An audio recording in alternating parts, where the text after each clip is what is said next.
No sé si te ha pasado alguna vez eso de notar un cambio tan sutil en alguien cercano que al principio ni siquiera sabes si lo estás imaginando.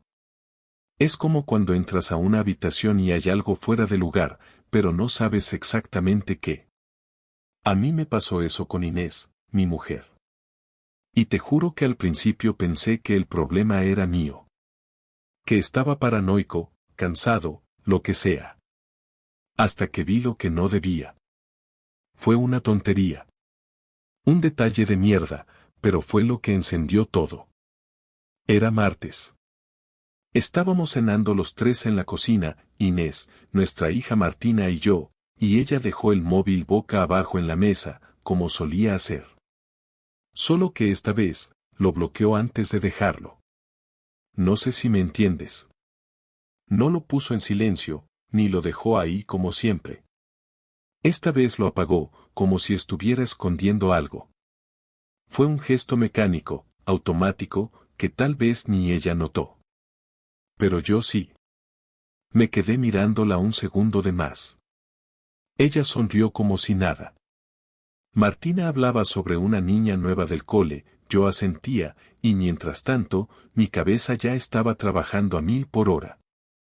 El problema es que cuando sospechas, ya no puedes dejar de sospechar. Y todo lo que antes ignorabas ahora se convierte en pistas. ¿O eso crees?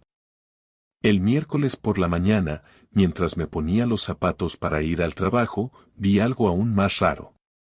Inés, que siempre ha sido práctica, metódica, cero coqueta para ir al instituto, se había maquillado con esmero.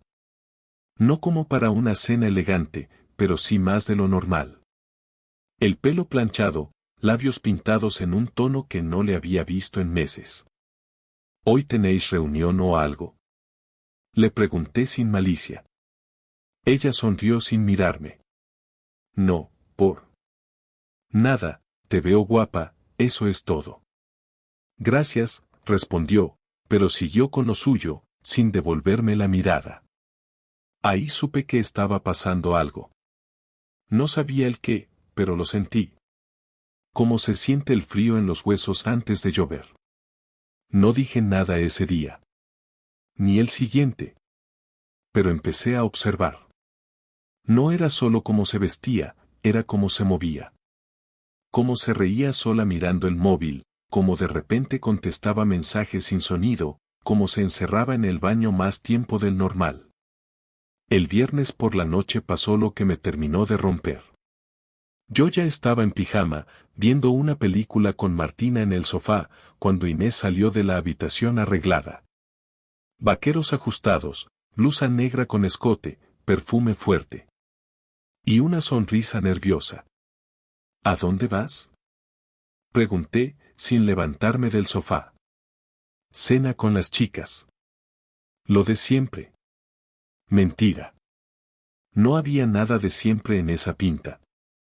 Además, si era con las chicas, ¿por qué no lo había dicho antes? No lo anunció, no se organizó como otras veces. Fue espontáneo, improvisado. Como quien tiene algo que ocultar. ¿Quién va? Las de siempre. Clara, Bea, Irene. ¿Dónde? No sé, creo que por Malasaña. Me avisan en el grupo. Malasaña. Viernes. Ropa ajustada. Móvil en silencio. Todo sonaba falso. Vale, dije sin expresión. Que lo paséis bien. Ella se agachó para darme un beso en la mejilla. La dejé hacer, pero no respondí. Y cuando se fue, me quedé mirando la puerta cerrarse lentamente. Martina ni notó nada. Siguió mirando la pantalla, ajena al teatro de adultos. Esa noche no dormí. Cuando volvió, eran casi las 3. Yo seguía en el sofá, con la tele encendida pero sin sonido. La vi entrar con cuidado, como si quisiera que no la oyera. Me hice el dormido. Ella pasó junto a mí, se detuvo un segundo, y luego fue directa al baño. El clic del pestillo fue como un disparo. Me levanté sin hacer ruido. Caminé hasta el pasillo. La escuché ducharse. A esa hora. En invierno. No hacía falta ser muy listo para entenderlo. Me apoyé en la pared, con las manos en los bolsillos del pantalón de pijama, sin saber si llorar o reírme. Volvió a salir 15 minutos después. Se metió en la cama sin decir una palabra. Y yo dormí en el sofá. Mentira. No dormí. Al día siguiente, mientras Martina desayunaba cereales, Inés me miró como si nada. ¿Has dormido aquí?, preguntó, señalando el sofá. Sí. ¿Y eso? Tenía calor. No podía dormir. Ella me miró un par de segundos. Supo que le mentía. Yo supe que ella también. Pero no dijimos nada más. Esa fue la primera noche en que empecé a vivir con otra persona. Porque la mujer que tenía delante no era la misma que se había casado conmigo hace 11 años. Era alguien nuevo. Alguien que me ocultaba cosas. Y yo necesitaba saber quién era ese alguien. La semana siguiente fue la más larga de mi vida, y eso que no pasó nada extraordinario en apariencia. Todo siguió igual, Inés y yo intercambiábamos frases sueltas, las justas para mantener la casa funcionando. Yo me levantaba a las 6, preparaba el desayuno, llevaba a Martina al colegio y me iba al trabajo, mientras ella salía más tarde con la excusa de que tenía una tutoría o una reunión con el departamento. Pero lo que me mataba no era la rutina, sino esa sensación de que ella se había mudado a otro lugar dentro de la misma casa, un lugar al que ya no tenía acceso, donde había alguien más ocupando el espacio que me pertenecía, no físicamente, sino en el fondo, en ese rincón invisible donde antes estaban la confianza y las bromas compartidas. Ahora solo quedaban silencios que pesaban más que cualquier discusión. El jueves, al llegar del trabajo, encontré su bolso en la encimera de la cocina, abierto. No me considero un tipo curioso, nunca fui de revisar cosas ajenas, pero en ese momento la tentación me pudo. Dentro estaba su móvil, el mismo que desde hacía semanas trataba como un objeto sagrado. No tenía patrón de bloqueo, solo huella, y me quedé mirándolo con el pulso acelerado, sabiendo que bastaba con levantar la tapa y tener una excusa.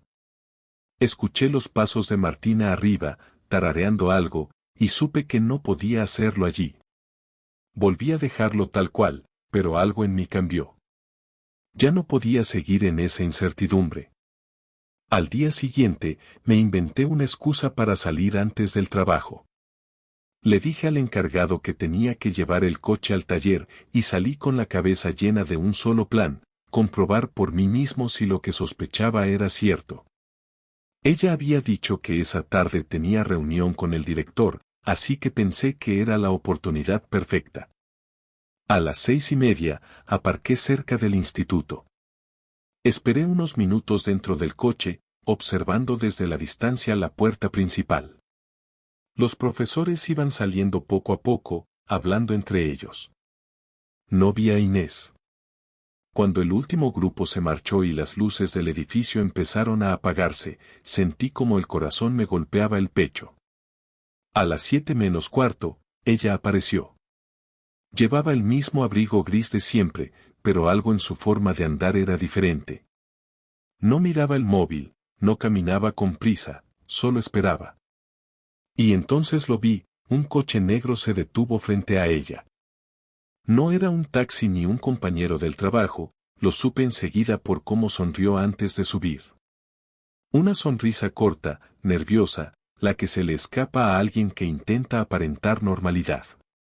Me incliné hacia el volante para no perder detalle y apunté mentalmente los números de la matrícula, aunque ni siquiera sabía qué iba a hacer con esa información.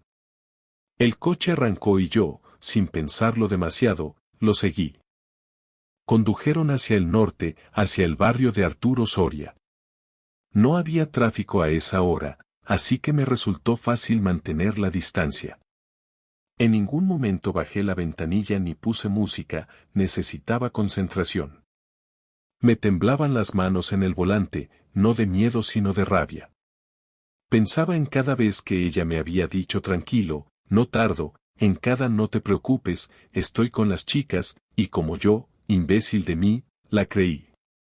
Finalmente, el coche giró hacia una calle estrecha y aparcó frente a un bloque de pisos modernos, de esos que anuncian como apartamentos de diseño. Ella bajó y se acercó a la puerta mientras él, un tipo delgado, con barba cuidada y chaqueta de cuero, le abría. No vi su rostro con claridad, pero sí el gesto con que le puso la mano en la espalda para guiarla dentro. Era un gesto íntimo, familiar, como si lo hubiera hecho cientos de veces. Me quedé en el coche, observando la puerta cerrarse. No sentí lágrimas, ni ganas de gritar, solo una especie de vacío que me dejaba sin aire. No había espacio para imaginar excusas, ni justificaciones. Sabía perfectamente lo que había visto, y lo que significaba. Ella había cruzado una línea que no tiene vuelta atrás. Aún así, no me moví durante casi una hora. Pensaba en si debía llamar, si debía entrar, si debía hacer algo. Pero no hice nada. Solo permanecí allí, con el motor apagado, viendo cómo se encendía una luz en una de las ventanas del tercer piso. Cuando por fin volví a casa, ya pasaban de las 10. Martina dormía. Inés aún no había llegado.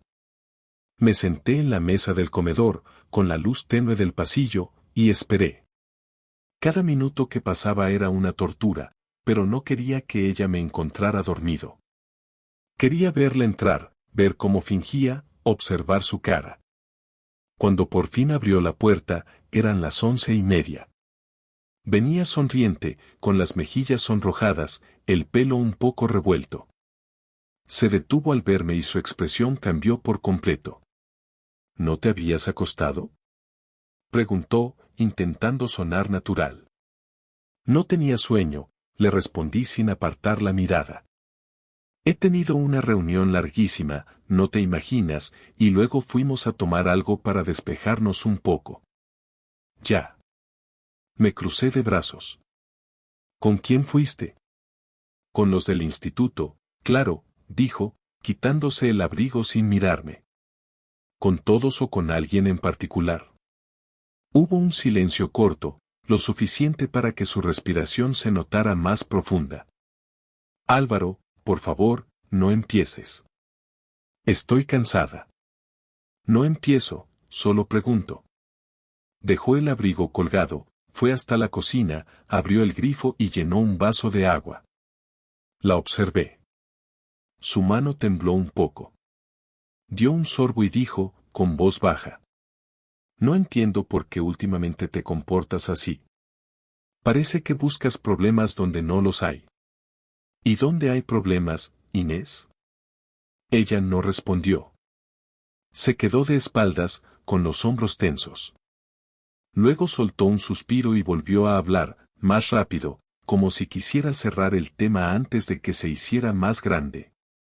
No sé qué te pasa, pero si no confías en mí, dilo directamente. No tengo tiempo para escenas. Yo tampoco tengo tiempo para mentiras. Se giró, y por primera vez en semanas, me miró directamente. No con cariño, sino con rabia contenida. ¿Te estás pasando? Puede ser. Pero al menos no me estoy acostando con nadie.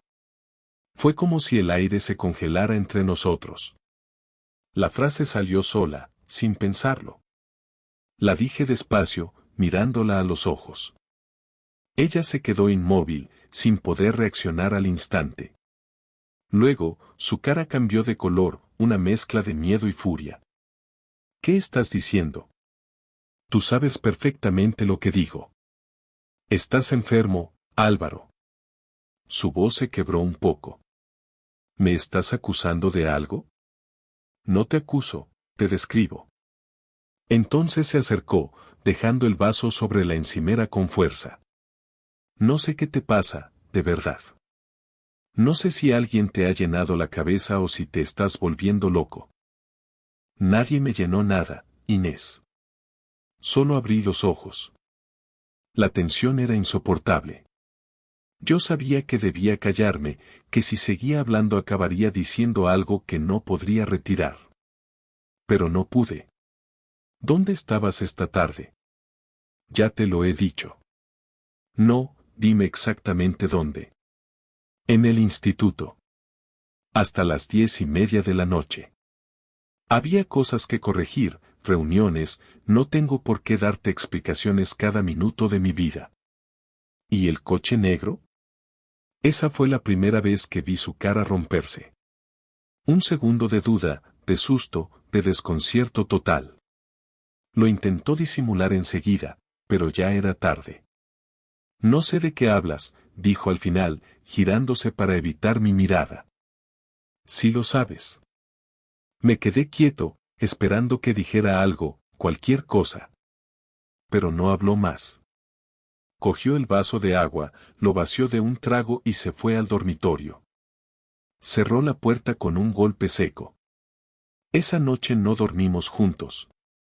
Ni esa, ni las que siguieron. Ella fingió normalidad delante de Martina, y yo hice lo mismo. Pero dentro de la casa todo estaba roto. Los pasos, los ruidos, hasta el sonido del microondas parecía distinto. Ya no había familia, solo dos desconocidos actuando por obligación. En los días siguientes, su actitud se volvió más fría, más calculada. No me gritaba, no discutía, pero cada palabra que me decía tenía una distancia medida. Yo, por mi parte, me limitaba a observar, sin hacer ruido, como si fuera un invitado en mi propia casa. Lo único que me mantenía cuerdo era mi hija. Cuando me abrazaba, sentía que aún quedaba algo que salvar. Pero con Inés ya no había nada que rescatar. Solo quedaba averiguar hasta dónde había llegado su mentira, y con quién la había compartido. Y eso, te lo prometo, fue lo que me empujó a hacer lo que vino después. Porque si algo aprendí esa semana, es que hay cosas que solo se pueden soportar cuando uno deja de ser la víctima y empieza a actuar. No hubo una sola noche de sueño completo desde aquella conversación. Los días se convirtieron en una secuencia repetida de rutinas que ya no tenían sentido. Despertar, vestir a Martina, salir al trabajo, regresar a un silencio cada vez más incómodo, comer cualquier cosa, evitar cruzar miradas con Inés, y fingir que aún éramos una familia normal. Pero ya no lo éramos. Ella caminaba por la casa con una calma que me resultaba insoportable, como si no hubiera pasado nada, como si yo hubiera imaginado todo. Ese era su nuevo método, negar con serenidad, actuar como si yo fuera el desequilibrado. No gritaba, no se alteraba, no discutía. Simplemente me respondía con frases medidas y un tono que sonaba a indiferencia. Eso, más que cualquier pelea, me destrozaba. Durante esa semana me obsesioné con el coche negro. No sabía quién era el hombre, ni siquiera su nombre, pero cada día repasaba en mi cabeza los detalles que había alcanzado a ver, su forma de bajar del coche, el tipo de chaqueta, el modo en que la tocó al entrar al edificio.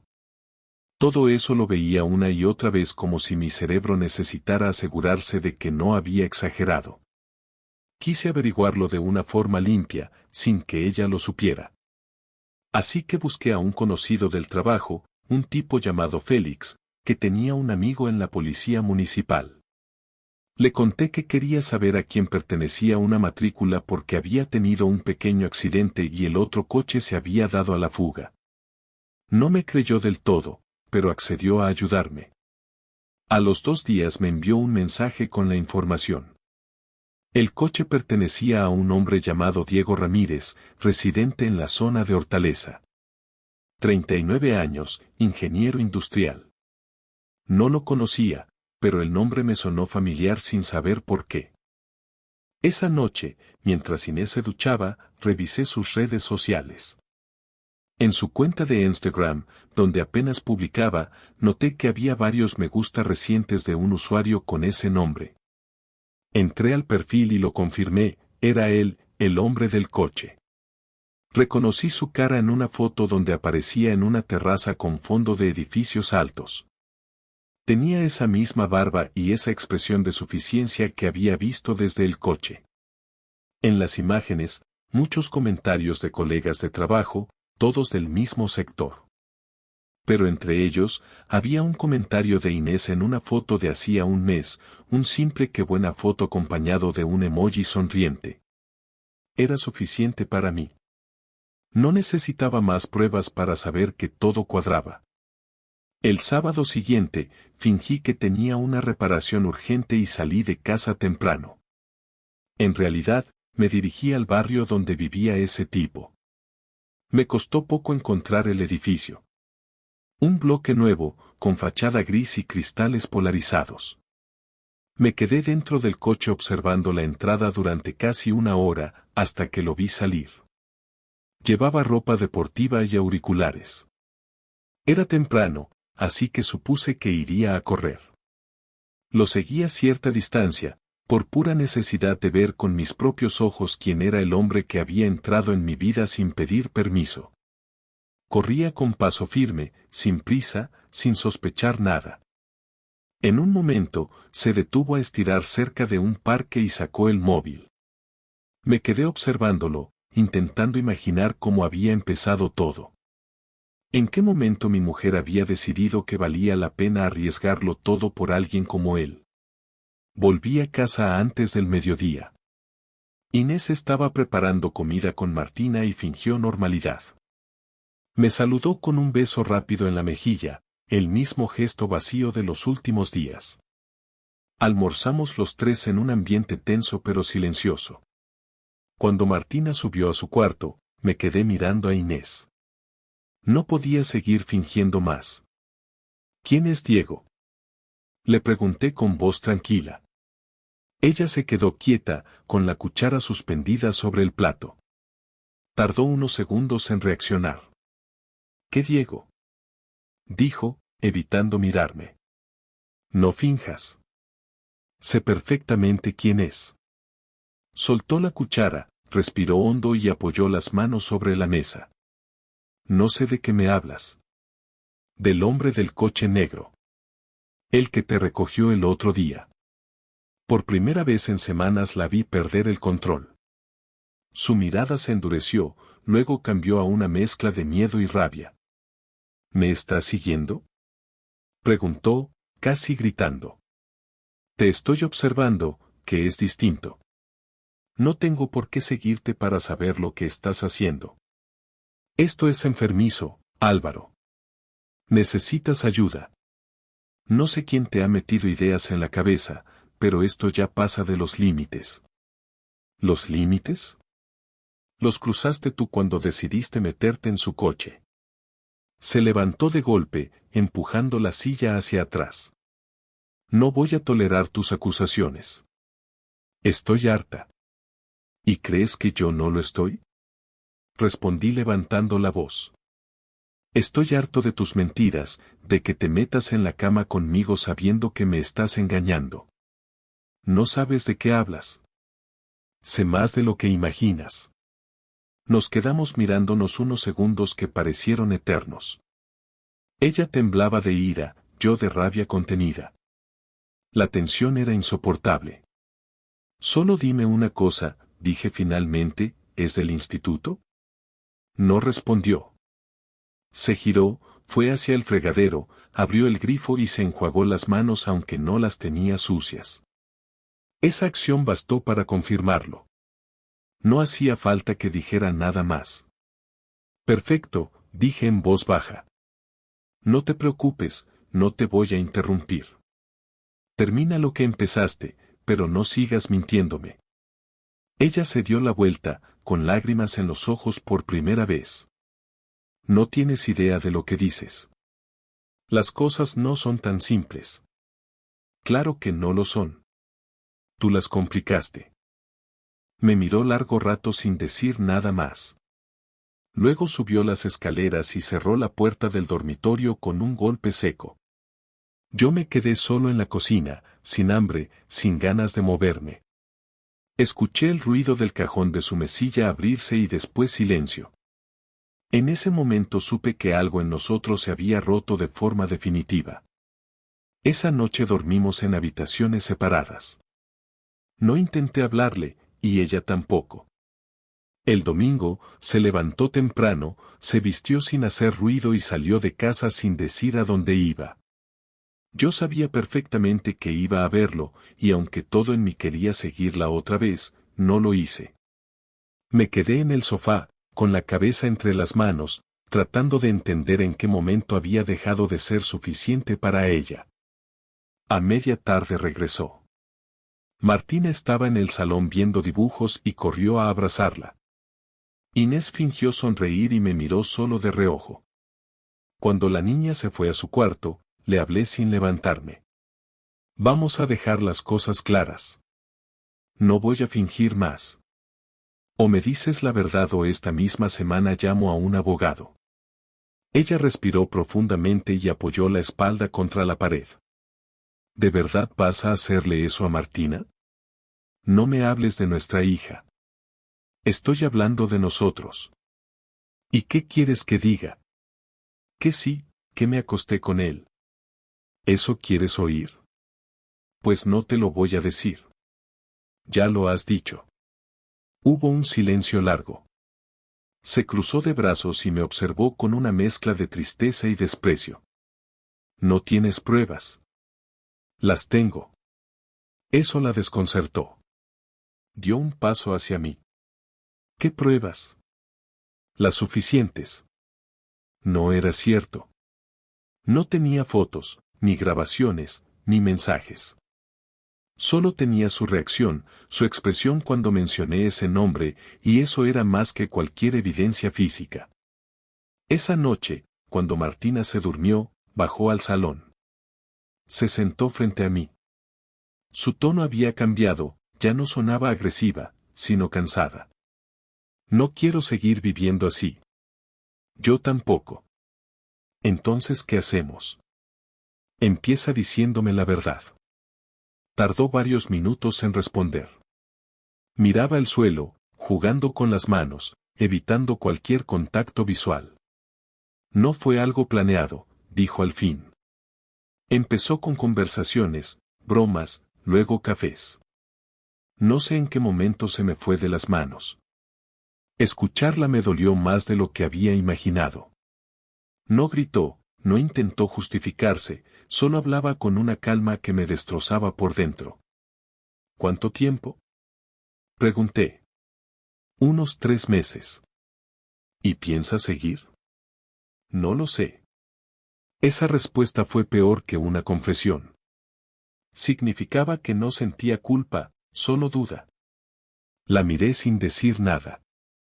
Ella siguió hablando. No quiero perderte, pero tampoco puedo fingir que todo sigue igual. No estoy bien. Yo tampoco, Inés.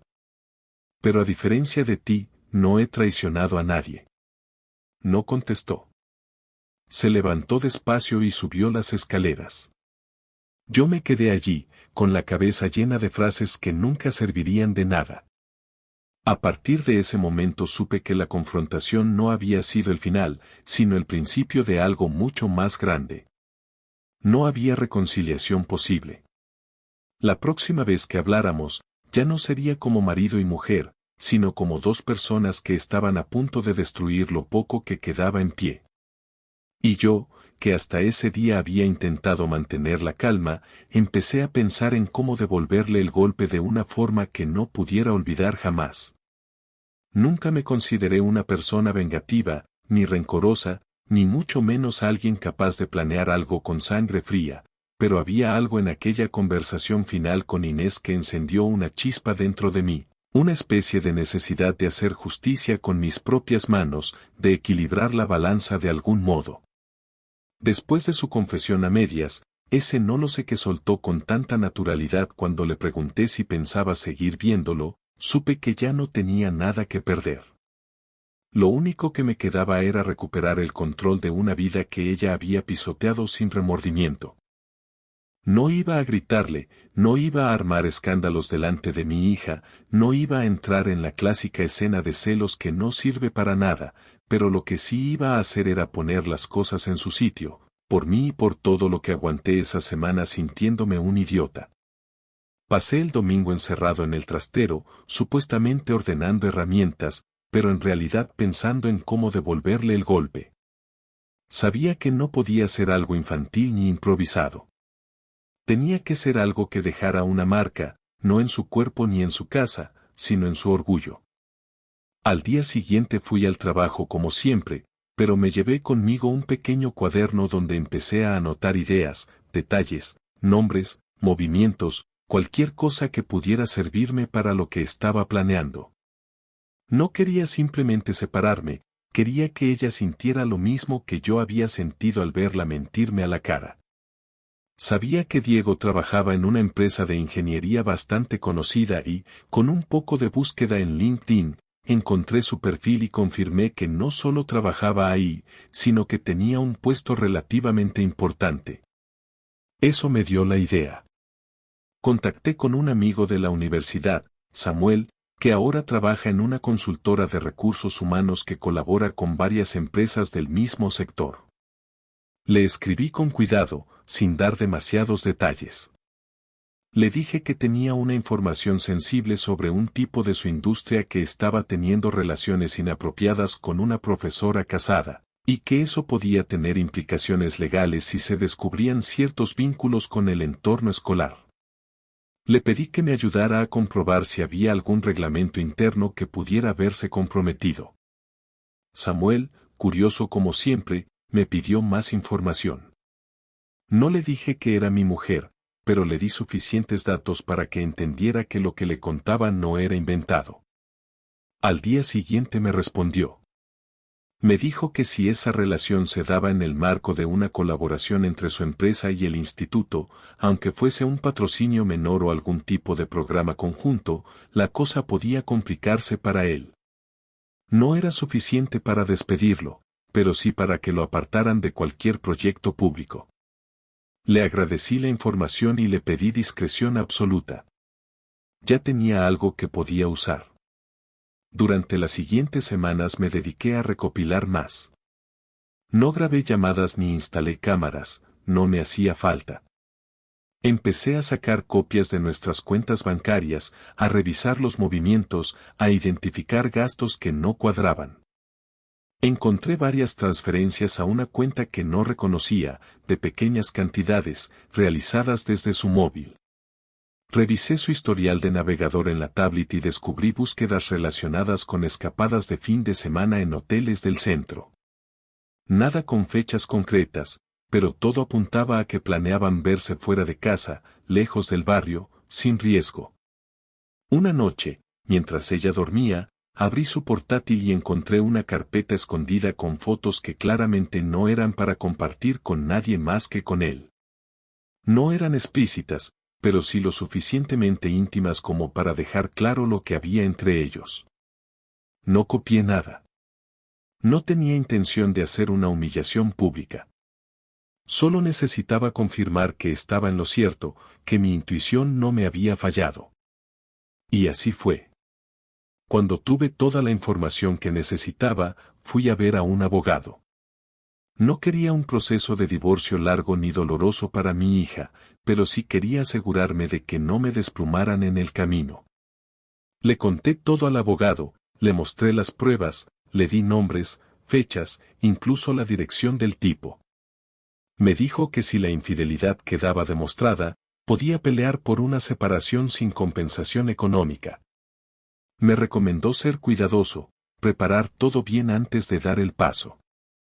Lo escuché con atención, firmé unos papeles y salí de allí sabiendo que estaba haciendo lo correcto. El sábado siguiente, mientras Martina estaba con su prima, me senté con Inés en la cocina. No había ninguna sonrisa, ninguna intención de reconciliación. Solo la necesidad de cerrar esa etapa de una vez. He hablado con un abogado, le dije sin rodeos. Voy a pedir el divorcio. Ella no reaccionó de inmediato. Se quedó quieta, como si no lo esperara, como si pensara que yo iba a seguir aguantando indefinidamente. Así, sin más. Así, después de todo. ¿Y Martina? Martina no merece crecer en una casa donde sus padres se mienten y se desprecian. Yo nunca te he despreciado. Ah, ¿no? ¿Tener una relación paralela durante meses no es despreciarme? Bajó la mirada, se cruzó de brazos y no dijo nada durante un largo rato. Luego, con voz más baja, casi derrotada, preguntó: ¿Y qué vas a hacer? Me voy a quedar en casa, por ahora. Tú decides si quieres quedarte también o prefieres irte. Pero ya no vamos a seguir compartiendo nada que no sea el cuidado de nuestra hija. ¿Vas a decirle a ella? No todavía. Quiero hacerlo bien, con un psicólogo, con ayuda. Pero no voy a permitir que la uses como excusa para alargar esta farsa. Ella no lloró, no gritó, no suplicó. Solo se levantó, cogió sus llaves y se fue de casa. No regresó hasta la madrugada, y cuando lo hizo, no cruzó palabra. Se metió en la habitación y cerró la puerta. Los días siguientes fueron fríos, como el pasillo de un hospital. Nos cruzábamos lo justo, hablábamos lo mínimo. Yo me encargaba de Martina, del colegio, de la comida, de todo lo que antes hacíamos juntos. Ella, como ausente, venía solo a dormir, salía temprano, evitaba cualquier conversación. El viernes por la noche, cuando Martina se durmió, Inés bajó con una maleta en la mano. Me voy a casa de mi hermana unos días, dijo sin mirarme. Necesito pensar. Piensa lo que quieras, pero no esperes que te espere. Salió sin decir adiós. Cerró la puerta y, por primera vez en meses, sentí algo parecido a alivio. Ya no había más teatro. Ahora todo era claro. El siguiente paso era la conversación final, esa en la que pondríamos las cartas sobre la mesa, sin máscaras. Y cuando llegara ese momento, te aseguro que no pensaba perdonarle nada. Durante los días que Inés estuvo fuera, la casa pareció volver a respirar, como si por fin se hubiese quitado un peso que llevaba meses soportando en silencio. Martina preguntó una sola vez por su madre, y yo le respondí que se había ido unos días a casa de la tía Lucía para ayudarla con unas cosas. No insistió. Seguimos con nuestra rutina habitual: colegio, deberes, cenas simples, películas antes de dormir. Por dentro, yo estaba igual de tenso que antes, pero al menos ya no tenía que ver su cara ni soportar su indiferencia. Una tarde, mientras organizaba unos documentos en el comedor, el teléfono sonó. Era Inés. No dudé en contestar, porque sabía que tarde o temprano teníamos que tener la conversación definitiva. Me preguntó si podía pasar esa noche por casa para hablar. No discutí. Le dije que sí, que viniera cuando quisiera, pero que quería que Martina estuviera dormida cuando llegara. Me respondió con un seco vale y colgó. Me preparé mentalmente para lo que sabía que sería una de esas conversaciones que no se olvidan nunca, no por su intensidad, sino por lo que uno pierde al tenerlas. Cuando llegó, pasaban las 10:30. Entró con su bolso al hombro, sin maquillaje, con ropa cómoda, como si quisiera dar la impresión de estar agotada. Se notaba que no venía a discutir, sino a resolver. Cerró la puerta con cuidado, dejó las llaves en la entrada y se quedó de pie sin avanzar. Le señalé con la cabeza el sofá. No dije nada más. Ella se sentó y cruzó las manos sobre las rodillas. No quiero que esto se convierta en una guerra, dijo, bajando la mirada. No quiero que acabemos odiándonos. Yo no respondí de inmediato. Me senté frente a ella, con la mesa de centro entre nosotros. Ya estamos bastante cerca de eso, dije al fin. No es algo que se elige, es una consecuencia. Ella asintió lentamente. Lo sé. Y por eso estoy aquí. No quiero alargar esto más. Tampoco quiero que Martina sufra por culpa nuestra. Lo que no querías era perder el control, le dije, sin subir la voz. Eso es lo que realmente te preocupa. Que ya no decides tú. Me miró con una mezcla de cansancio y resignación. No he venido a justificarme. Solo quiero cerrar esto con algo de dignidad. Dignidad, repetí, con una mueca. Eso se perdió cuando decidiste empezar otra vida sin terminar esta. No lo planeé. No importa si lo planeaste. Lo hiciste. Y ahora lo único que quiero es que hablemos claro. ¿Qué vas a hacer? Ella respiró profundo, como si necesitara fuerza para decir lo que venía después. Voy a quedarme en casa de Lucía por ahora. No quiero compartir el mismo espacio, sería incómodo para los tres. Quiero que hablemos con alguien que nos ayude a decirle la verdad a Martina. Y después, quiero que organicemos el divorcio sin peleas. Eso depende de ti, respondí sin dudar. Si cooperas, esto se puede hacer rápido. Si intentas complicarlo, yo tengo las pruebas suficientes para dejarte mal parada. ¿Me estás amenazando? Te estoy recordando que ya no soy el imbécil que ignoraba tus escapadas por las noches. Ella apretó los labios, pero no dijo nada. Sabía que era verdad. Sabía que me había subestimado. ¿Sigues con él? Pregunté, aunque ya sabía la respuesta. Nos hemos distanciado, contestó sin titubear. No tiene sentido seguir. Ah, entonces ahora no tiene sentido. Qué conveniente. No fue por eso, dijo con más fuerza. Fue por todo esto.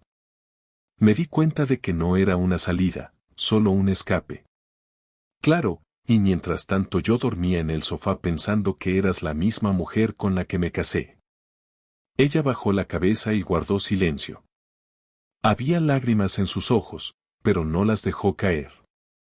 Tal vez porque no quería darme el gusto, o tal vez porque ya ni siquiera tenía la energía de llorar por lo que había destruido. No voy a pelear por la casa, dijo tras varios segundos. Ni por las cosas. Solo quiero que Martina no sufra más de lo que ya lo ha hecho. Entonces empieza por no mentirle, le solté con dureza. Cuando hablemos con ella, no inventes excusas. Le diremos que mamá y papá ya no se quieren como antes, que van a vivir en casas distintas, y que no es culpa suya. Está bien, respondió en voz baja. Haré lo que sea mejor para ella.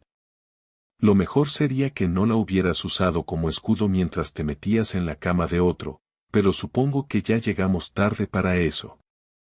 Ella no respondió. Se levantó lentamente, cogió el bolso, y caminó hacia la puerta. Antes de abrirla, se detuvo y me miró por última vez. No soy la misma de antes, Álvaro. Y tú tampoco. No, no lo somos. Pero solo uno de los dos fue desleal. Abrió la puerta sin decir nada más y salió. Cerró despacio, sin portazos ni escenas, como quien sabe que ha cruzado una línea que no tiene retorno. Esa noche no dormí.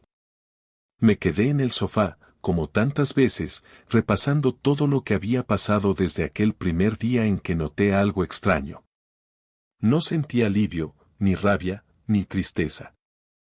Solo un cansancio que no sabía si era emocional o físico, como si todo lo vivido en ese mes se hubiera acumulado en el pecho y me impidiera moverme.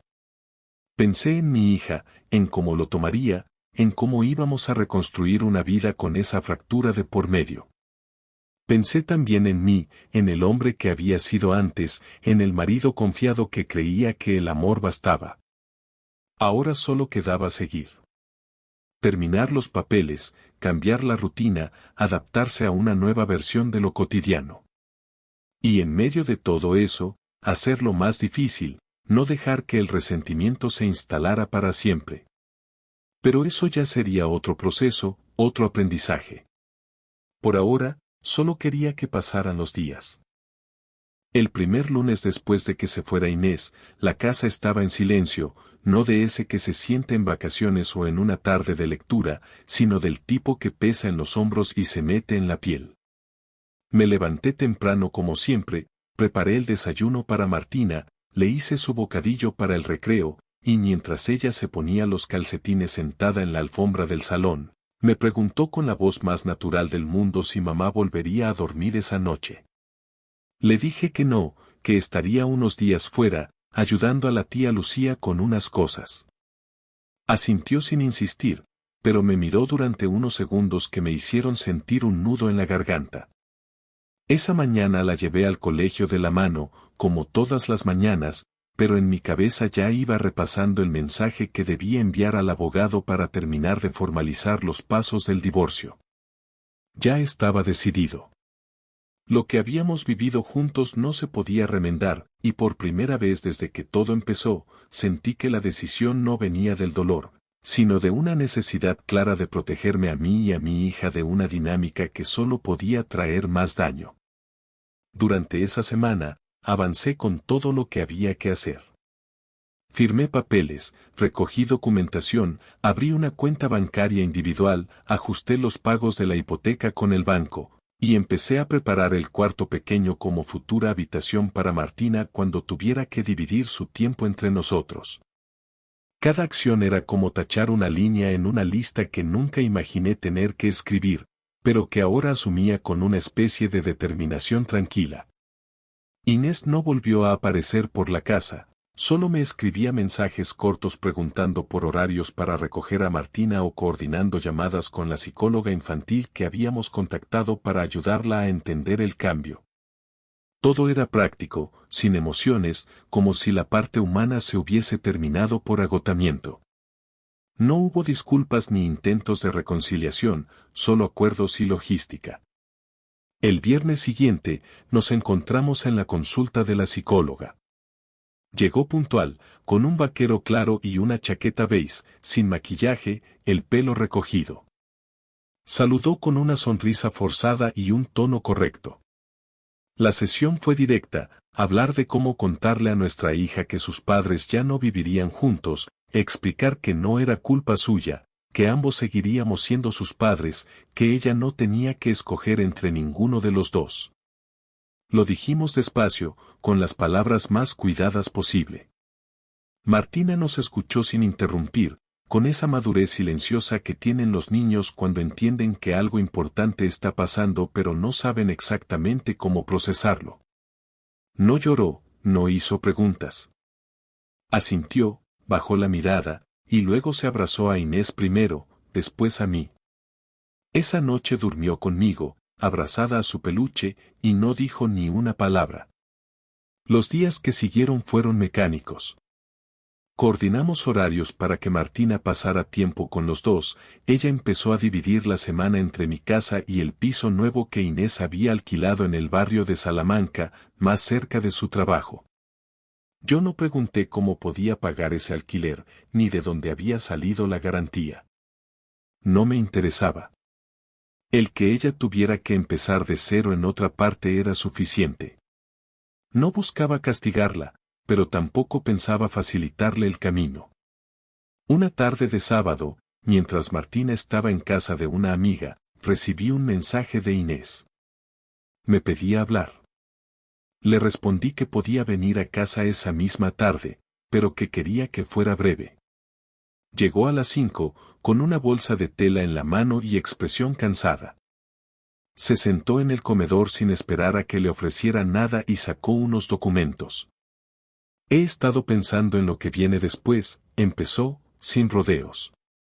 No quiero que esto se convierta en una pelea legal.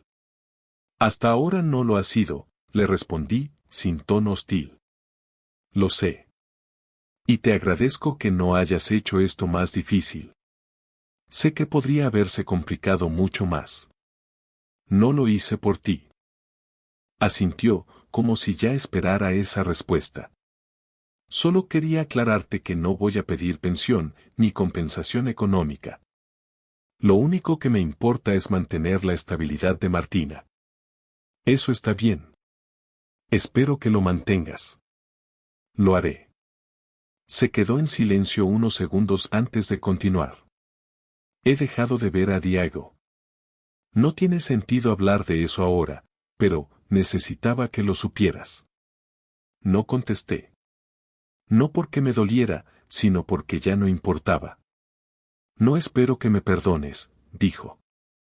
Solo espero que en algún momento puedas ver todo esto con distancia y entiendas que, aunque lo hice mal, no fue con intención de destruirte. No me destruiste. Me traicionaste. Y no es lo mismo.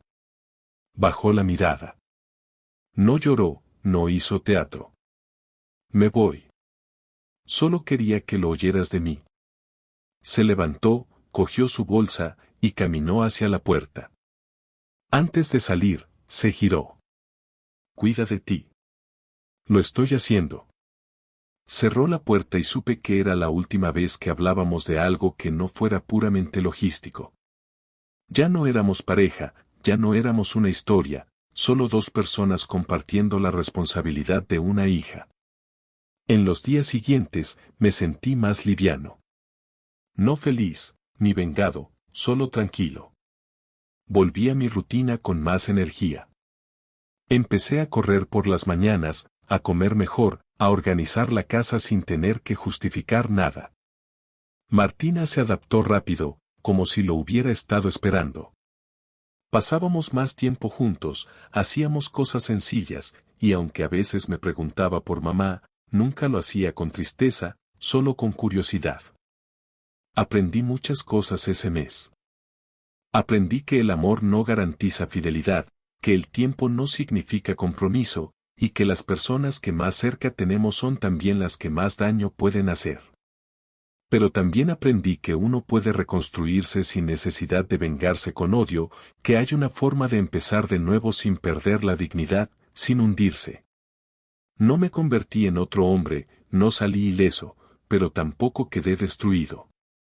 Simplemente entendí que hay batallas que no se ganan con gritos ni reproches, sino con decisiones claras, pasos firmes y la voluntad de no repetir los mismos errores. Ahora, cada vez que dejo a Martina en casa de Inés, no siento rabia. No siento nada por ella. Y esa es la mayor victoria. No hay resentimiento, solo indiferencia. Ya no pienso en lo que hizo, ni con quién, ni por qué. Ya no me importa. Porque volví a vivir mi vida sin tener que mirar hacia el lado. Porque ahora, por fin, soy yo quien decide.